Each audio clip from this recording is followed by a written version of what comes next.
Remember those viral basketball clips from over a decade ago where a little kid was dropping defenders, draining deep threes, and putting on a show like he was born for the spotlight? That kid was Julian Newman. At just 11 years old, he wasn't just good, he was everywhere. ESPN, Ballislife, talk shows, NBA halftime events, Julian was hailed as the next big thing in basketball. He was supposed to be the blueprint for the modern guard, flashy, confident, and built for the era of viral highlights. But now, he's not in the NBA. He's not even close.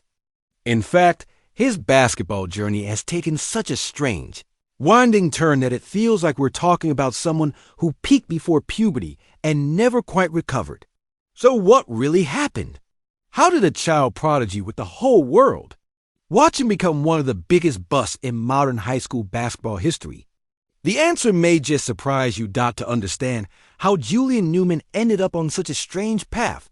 We've got to rewind all the way back to where it started.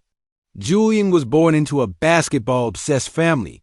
His father, Jamie Newman, wasn't a professional player, but he had enough passion for the game to build his entire life and later his son's identity around it. Under Jamie's intense, almost militaristic training, Julian was putting up 100 free throws, 200 floaters, and 200 jump shots a day by the time most kids were just learning multiplication. This wasn't a casual hobby. It was full throttle. From the jump. By age 5, Julian was already developing serious handles. By age 9, he was gaining local attention in Florida. And by age 11, he wasn't just making noise, he was going viral. The internet exploded in 2012, when clips started circulating of Julian, then just a 5th grader, torching defenders on varsity at Downey Christian School. The grainy footage showed a tiny kid with flashy dribbles, deep threes, and the swagger of someone twice his age. The hype was immediate and polarizing. To some, he was a child prodigy, the likes of which they'd never seen. To others, he was a manufactured sensation, more sizzle than substance. Either way, he was the most talked about middle schooler in the country.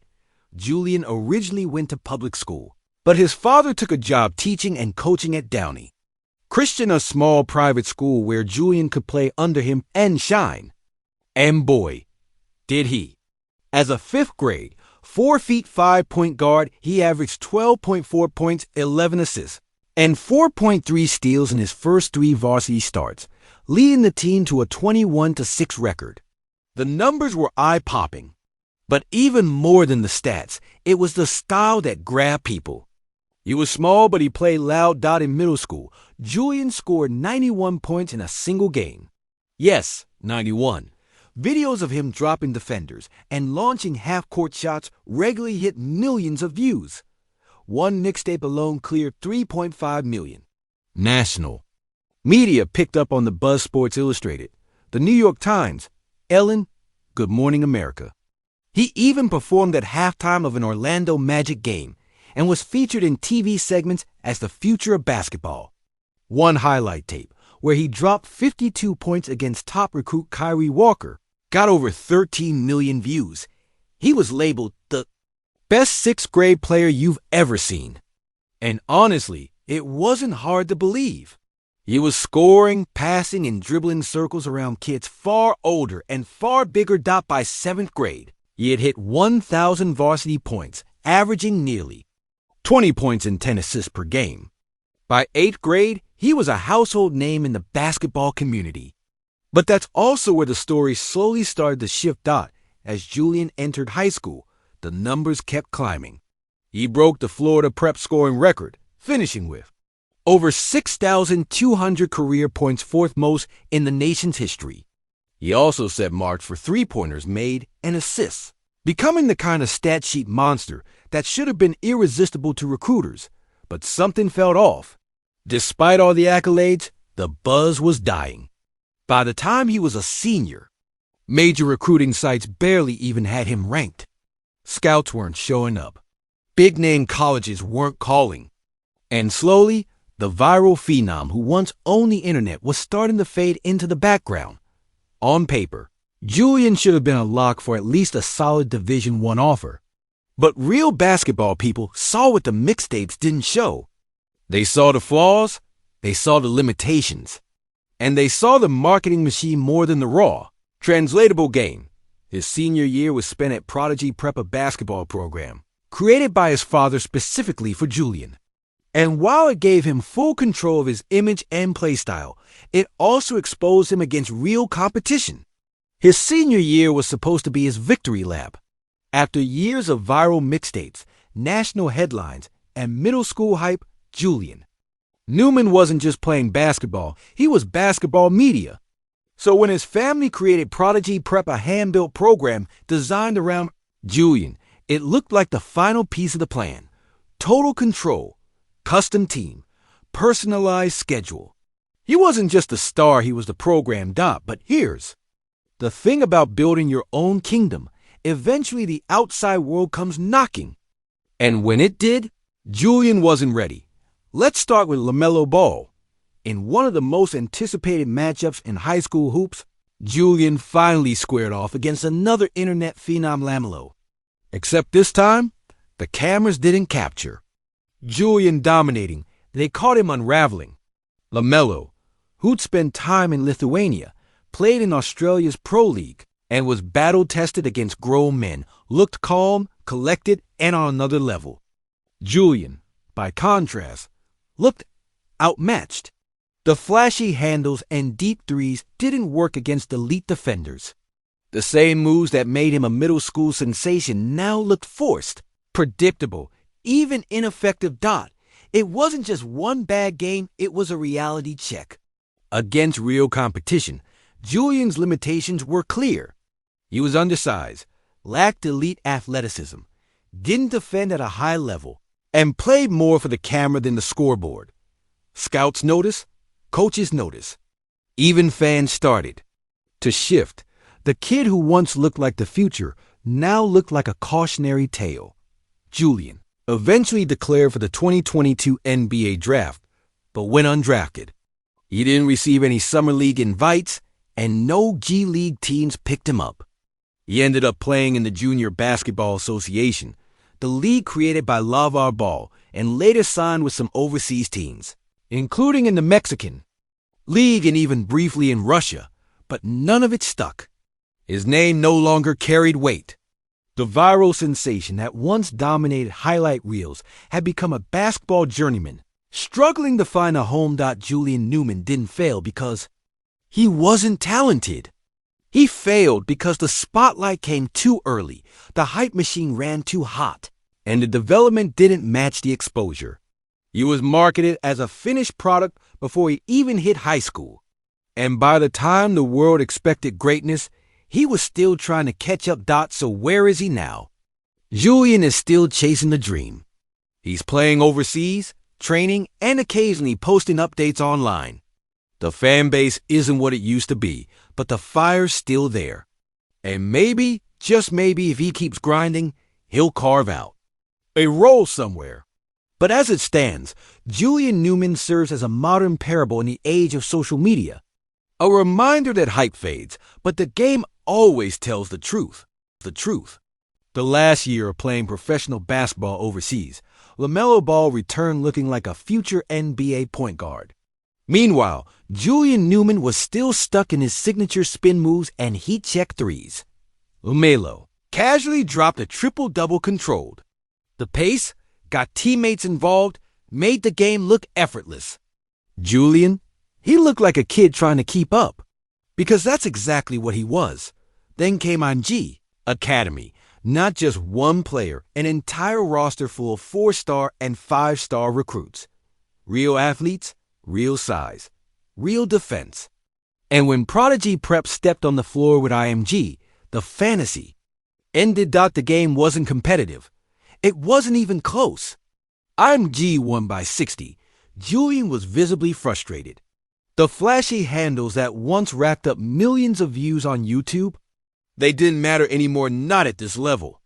His offense was clamped, his defense exposed, and all the hype that had built up over years came crashing down in real time. He still had stats, sure. He still scored points. Just not when it counted, because the truth is Julian mastered performance, not progression. And by the time he finally faced real competition, it was clear the child prodigy was falling behind. Julian's high school resume is packed with jaw-dropping numbers. But dig deeper, and it becomes obvious. His game never actually grew. Let's start with the most obvious, his size. Julian stood somewhere between 5'5" and 5'7", significantly shorter than the average high school point guard, let alone someone with NBA dreams. But height wasn't the only issue. Small guards can thrive. Nate Robinson, Isaiah Thomas, Muggsy Bogues. But those guys were freak athletes. They had elite verticals, blazing speed, and the strength to finish through contact. Julian, he wasn't that. He wasn't explosive. He didn't have a first-step burst. And he definitely wasn't finishing through trees in the paint. By high school, Julian's game had become an issue. It was built for highlight reels, step-back threes, flashy dribble combos, contested jumpers. But substance? Efficiency? Decision-making? That just wasn't there. He took tough shots, even when easier ones were wide open. He hunted highlights instead of making winning plays. His shot selection was questionable, and his field goal percentages proved it. Yes, he could dribble. Nobody denies the flash in his handle. But it didn't lead to anything. He didn't create space. He didn't blow by defenders. He was the kind of player who could do 5 crossovers in a row only to end up right where he started. Even his passing, once seen as a strength, declined over time. As teams realized he wasn't a real threat to break down defenses, the assists stopped coming. His numbers were inflated by systems built entirely around him, but they didn't reflect NBA-level decision-making. His jump shot? Completely unorthodox. A low release from the chest hard to get off against real defenders. And it never evolved. We saw it all come to a head in that game against IMG. Julian got locked down. His team literally played better without him on the court. Same story against LaMelo Ball in Spire Academy. LaMelo didn't even take him seriously and still dominated. Julian just never made that leap. And in high school hoops, if you don't evolve, you disappear.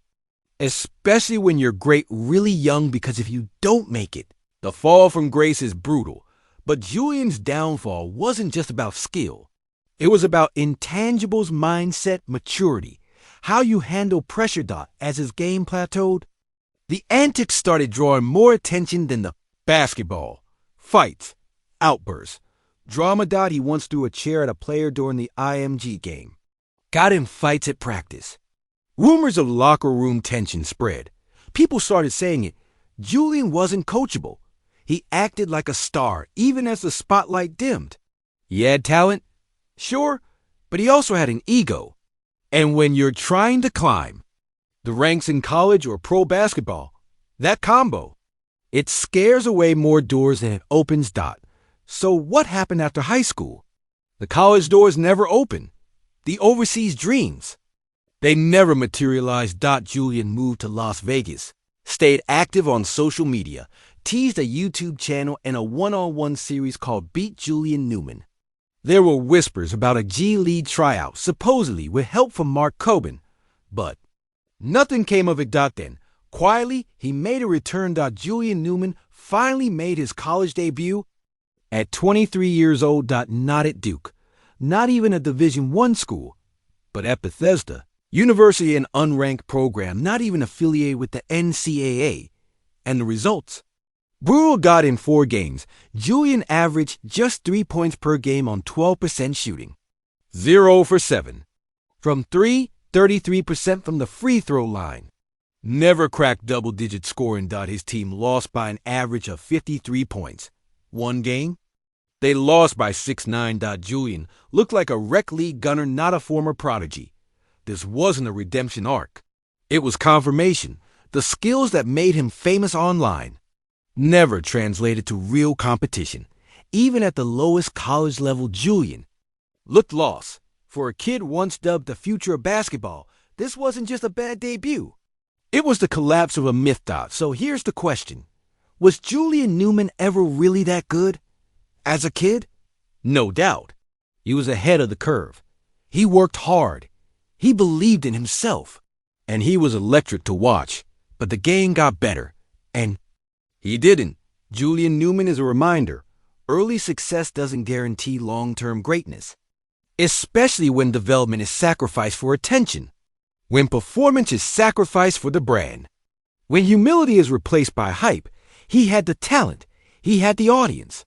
He had the story, but what he didn't have was the next chapter. And that's what makes this one of the most fascinating rise and falls in modern youth basketball history.